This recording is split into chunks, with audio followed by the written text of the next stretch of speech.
Hello बच्चों, तो स्वागत है आपका हमारे चैनल एडू गुरु में। और आज हम लोग प्रश्नावली 1.3 जो कि हम लोग लगा रहे थे उसका प्रश्न संख्या 6 देखेंगे।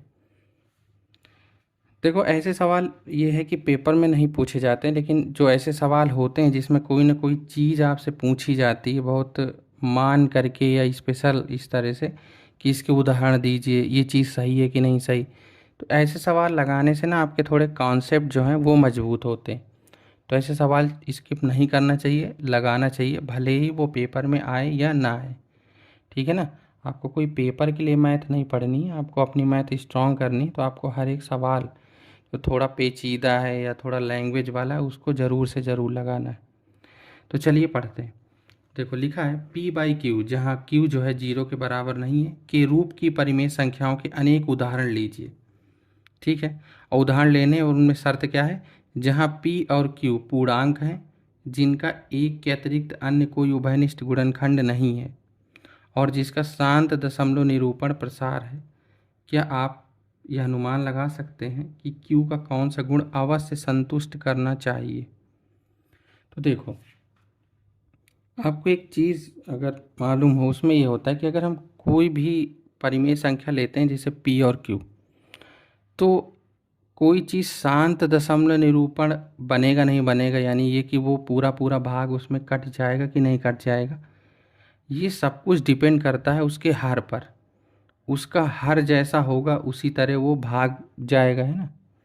किसी का हर अगर 2 है तो ज़रूर से ज़रूर वो शांत दशमलव होता है, 2 सबको काट देता है, 1 दशमलव लेंगे, कुछ ना कुछ तो आ ही जाएगा, कट जाएगा, है ना। 3 में हो सकता है कि अशांत भी बन जाए, 4 में भी शांत ही होगा, 4 भी नंबर को काट देता है ना।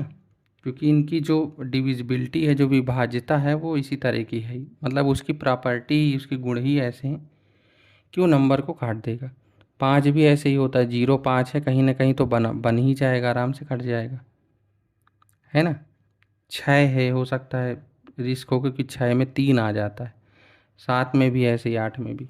लेकिन अगर हमको ये बताना है कि क्यू का कौन सा गुण बिल्कुल ही संतुष्ट करेगा, एकदम ही, जिसमें कोई कोई भी मतलब एक भी लोलचा नहीं होना चाहिए कि भैया अगर इसको हर में ले लो तो पक्के से गारंटी से 101% वो शांत दशमलव निरूपण ही बनेगा।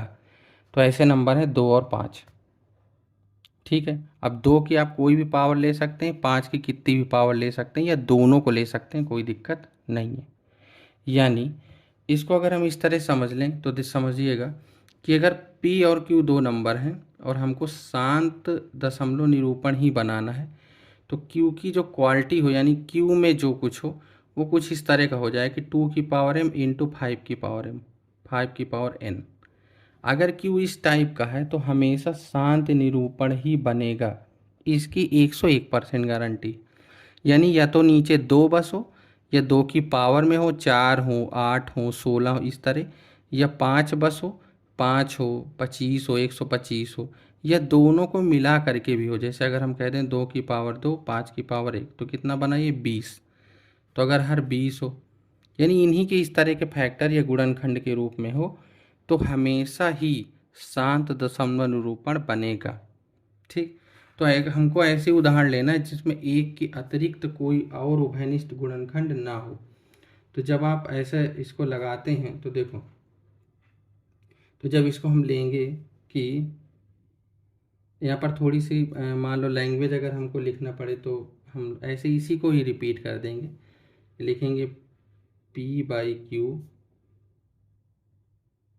के उदाहरण जहाँ P और Q पूर्णांक हैं तथा P और Q का उभयनिष्ठ गुणनखंड एक है ना। तो ऐसे कितने उदाहरण होंगे, जैसे कोई भी ले लें, जैसे हम मान लो हमने ले लिया 4/5। ठीक है। तो 4/5 ले लिया, और कौन कौन से ले सकते हैं, जैसे कि कुछ भी, जैसे 7/10 ले लो, और 5/20 ले लो, है ना, 7/8 ले लो, इस तरह के। तो इनको देखो, अब इसमें भाग दो एक एक, कि हमने कुछ उदाहरण ले लिए। 5 का देंगे 0.8 होगा, 5×8 = 40, इसका 0.7 ही होगा सीधे।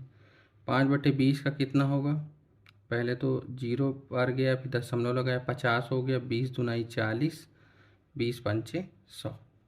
यहाँ से देंगे तो 0.70 हो गया, 8 हो जाएगा 64, ठीक।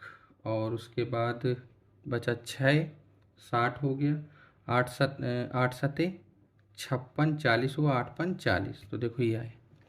तो सभी के सभी देखो क्या है, शांत दशमलव प्रसार में ही हैं।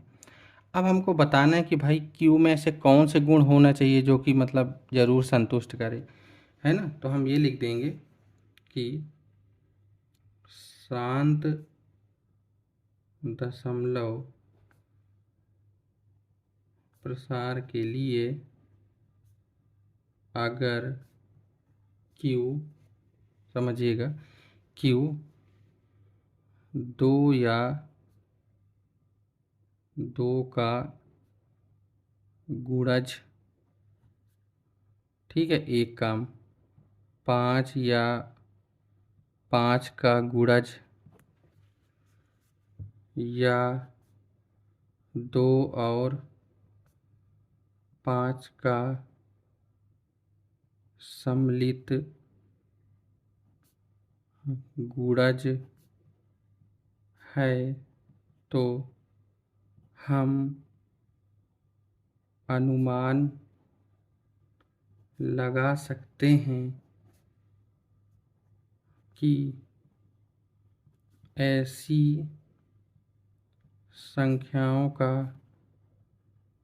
दशमलव प्रसार शांत ही होगा। इस तरह से अगर आप लैंग्वेज लिख देंगे तो वो एकदम सही होगा, है ना। भाषा लिखने में हमको कोई कंजूसी नहीं करनी और बहुत ज़्यादा दिमाग भी नहीं लगाना कि कैसे बना के लिखें। आपको जो समझ आता है लिख दो, सही है, ठीक है ना। सवाल लगाने के एक ही तरीका नहीं होता, अपना भाषा लिखने के एक ही होते हैं। आपको जो बात आपको मालूम है आपको उसको अपनी भाषा में कह देनी है, बस वो सही है। उसमें ज़रूरी थोड़ी ना किताब में किस तरह लिखा है, टीचर ने किस तरह लगवाया है, ज़रूरी थोड़ी ना टीचर को आता है, टीचर अपनी भाषा में लगवा रहा है। आपको कॉन्सेप्ट पता है, आपको वो बात पता है, आप अपनी भाषा में लिख रहे हो, ठीक है ना। तो आपको यही लगाना है कि हमने लिखा कि पी और क्यू के उदाहरण, जहाँ पी और क्यू पूर्णांक है और पी और क्यू का उभयनिष्ठ गुणनखंड 1 है। हमने इस तरह से उदाहरण लिखे, कई सारे लिखे। फिर उसमें कहा, हमसे यही पूछा कि क्या अनुमान लगा सकते हैं क्यू में कौन सा गुण अवश्य संतुष्ट करना चाहिए, कि मतलब क्यू क्या हो तो ये कंडीशन बिल्कुल ही फॉलो हो। तो हमने लिखा कि शांत दशमलव प्रसार के लिए क्यू 2 या 2 का गुणज हो, 5 या 5 का गुणज हो, या 2 और 5 का सम्मिलित गुणज है, तो हम ये अनुमान लगा सकते हैं कि ऐसी संख्याओं का दशमलव प्रसार शांत ही होगा, ठीक है। यही हमको बताना था कि क्यू का कौन सा ऐसा गुण है जो कि ये कंडीशन को एकदम ही फॉलो करवा दे। तो हमको पता है, हो सकता है और में भी शांत हो, लेकिन हमसे कहा गया कि ऐसे कौन से गुण जरूर हों उसमें। तो वही हमने लिखा कि अगर 2 और 5 या 2 और 5 का सम्मिलित गुणज ये हो तो पक्की बात है कि ये जो है दशमलव प्रसार शांत ही होगा। इसके अलावा 3 आता है, 4 आता है, 5 आता है, या हो सकता है 3 4, मतलब 4 तो इसी में आ गया है ना, 3 आता है, 6 आता है, 7 आता है, या 9 आता है। तो इनको हम नहीं कह सकते, ये संख्या के ऊपर डिपेंड है कि भाई इनका आए ना आए दशमलव प्रसार शांत या शांत।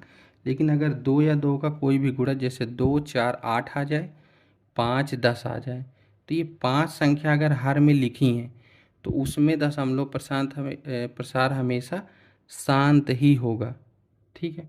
तो इस सवाल को इस तरह से लगा करके, इस तरह भाषा लिखकर हम लोग लगाएंगे, ठीक है। तो अच्छा सवाल है, ऐसे सवाल लगाने से कॉन्सेप्ट, बहुत छोटी छोटी बातें भी पता चलती हैं और ये पता चलता है कि इसमें कौन सा कॉन्सेप्ट यूज हुआ, जैसे इसमें ये चीज़ हमको पता लगी। तो ऐसे सवाल नहीं छोड़ने चाहिए, लगाना चाहिए, ठीक है। चलिए, तो ये था प्रश्न संख्या 6। अगले वीडियो हम लोग प्रश्न संख्या 7 को लगाएंगे। तब तक के लिए धन्यवाद। इस